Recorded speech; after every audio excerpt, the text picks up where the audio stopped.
This is the second half of your circle unit review. Picking up where we left off at number 14, it says find the measure of the arc or angle indicated. If you look at number 14, we're trying to find the measure of this angle right here. And since it doesn't use the center, okay, it's an inscribed angle. This vertex right here is on the circle. Well, what I need to know to figure this out is what is this arc that involves this angle from L to K? Well, they give me a couple things to work with. They give me the other two arcs, so I believe I can find the third one by subtracting from 360. So, if I do that, 360 minus 129 minus 111, I'm going to get that this is all equal to 120 degrees. So that's what's left over. And again, the property with inscribed angles says that this angle right here is half of its arc. So half of 120 is going to give me 60 degrees, and that's your answer. Looking at number 15, again, I want to find this angle right here. Again, since this vertex is on the circle, it is an inscribed angle. So I need to find out what is this arc between S and X. So let's see what I got to work with. I'm going to notice that I've got a diameter right here. I know that this arc from Q to X is 62, so I think I can do 180 minus 62 to get from S to X, which is what I wanted. If you do 180 minus 62, you're going to get 118 degrees. So that's what this arc is. And then again, the property with inscribed angles, I need to take half of that to get my answer. And half of 118 is 59 degrees. All right, number 16. Find the measure of XQR. So, looking at this, a couple different ways I can go about it. XQR is right here. Again, its vertex is on the circle, so it's an inscribed angle. The problem is, I've got to find X. Because if I can find X, I can plug it in and do 11 times that number, whatever that number is, plus 9. So, in this problem, I've identified that I've got to go and find X. Well, let's see. So if I look here, I also know that this arc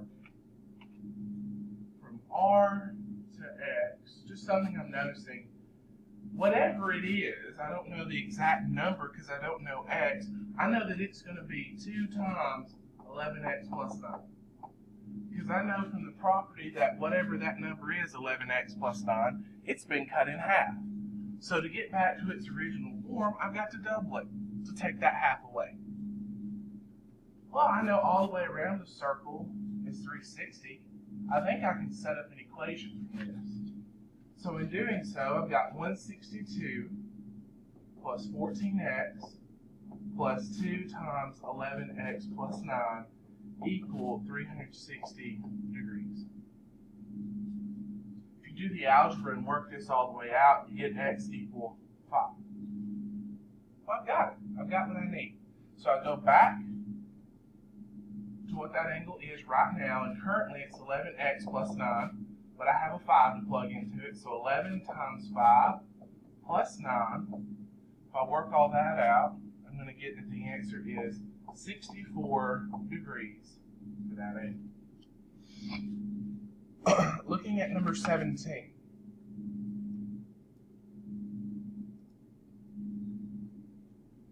So let me erase a little bit of 16. Okay. So looking at this problem, I need to find angle XVW. Well, XVW, so right here, again, it's an inscribed angle because it's on the circle, its vertex. Well, they've even done me a bigger kindness here. I think I can just add all this because I know, okay, I know just from looking at this that whatever's right here is going to be half of 31x minus 5. But the problem is, again, I got to go and find x.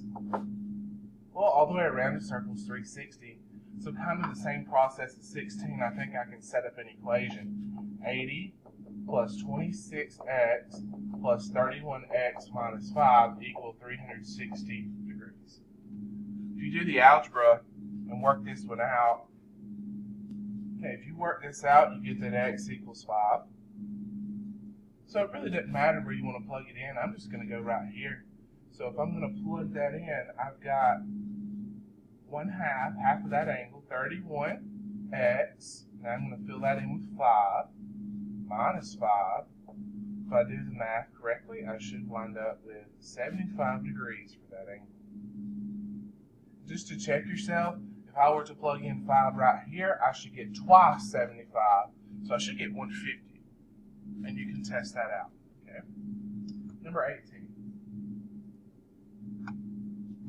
Find the measure of the arc or the angle indicated. Assume that lines which appear to be tangent are tangent. So I'm looking here. I've got two tangent lines that intersect. And I want to know something about this angle. Well, the property says I need to take the larger arc in my circle and subtract it from the smaller one. But currently, I don't know what this arc is. There's an easy way to figure that out. I can do 360 minus 131. If I subtract that, I wind up getting 229. Now to actually figure out my answer, I'm going to do 229 minus 131. I'm going to get that this right here, if I look at it, is going to be 98. And the property says to get this angle out here, I need to take half of that. So half of 98 is going to give me 49 degrees. Looking at 19, even though I've got two secants here, the property is still the same. Alright, I'm going to do, they've given me everything to work with. So I'm going to do 115 minus 45. Okay. If you work that out, you will get 70. Okay. So that's going to give me 70. But remember, I need to take half of that. So that angle out here is 35 degrees. Now you got to know your properties, okay? The last one, two secants again. I'm given everything I need to work with. So I just need to do the same exact thing that I've done on the previous two problems. You should get an answer of 36 here. I'll leave that for you to do. Number 21. Use the information provided to write the equation of each circle. So remember, I'm going to put our general form up here. X minus h squared plus y minus k squared equals the radius squared. We looked at this on Geometry Sketchpad where I moved the circle around and you saw the equation change.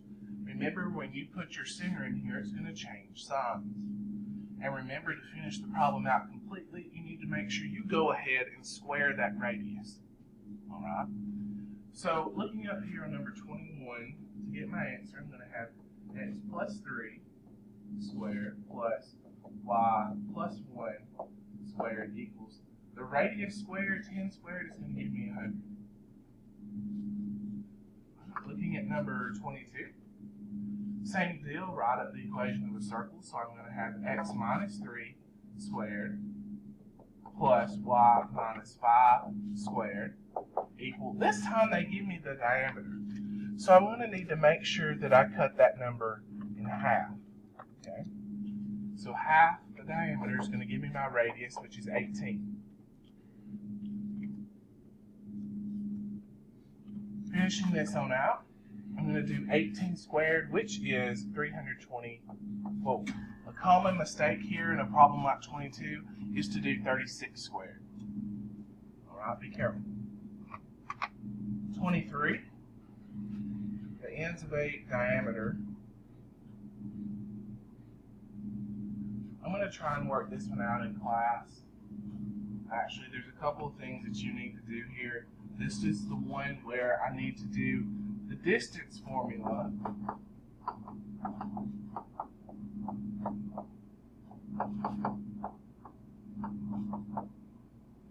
whole reason I need to do that is so I get the diameter, and then I need to cut that in half, okay, to give me the radius.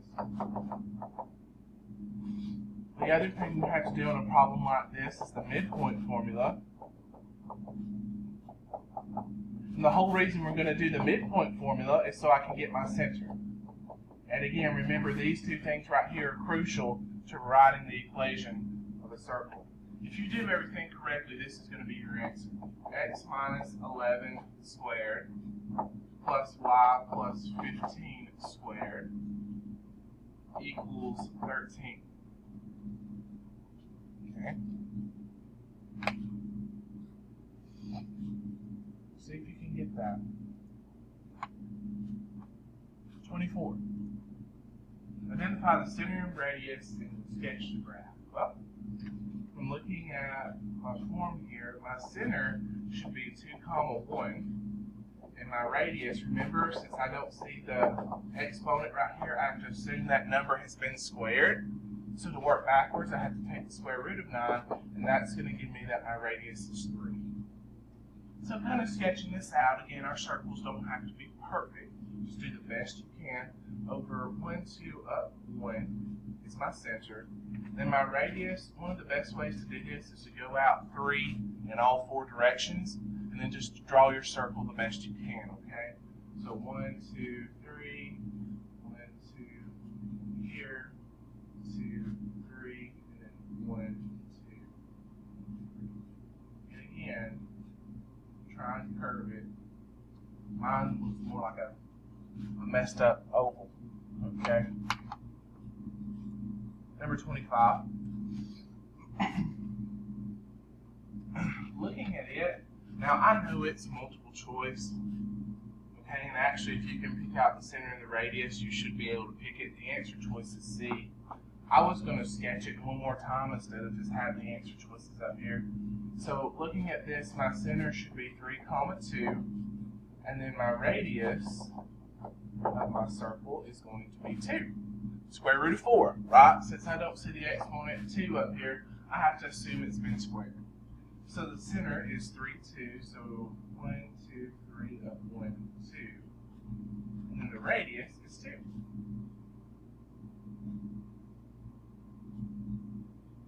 And again, it's a little bit better. I'm sure some of your drawing skills are better than mine. And lastly, okay, looking at number 26, again, this is straight out of being a property, okay? I've got 2 chords that are intersecting in a circle, and these 2 chords right here have a special property to find their angles. So if I'm looking for X, I'm going to add together the 2 opposite chords from my angle X here.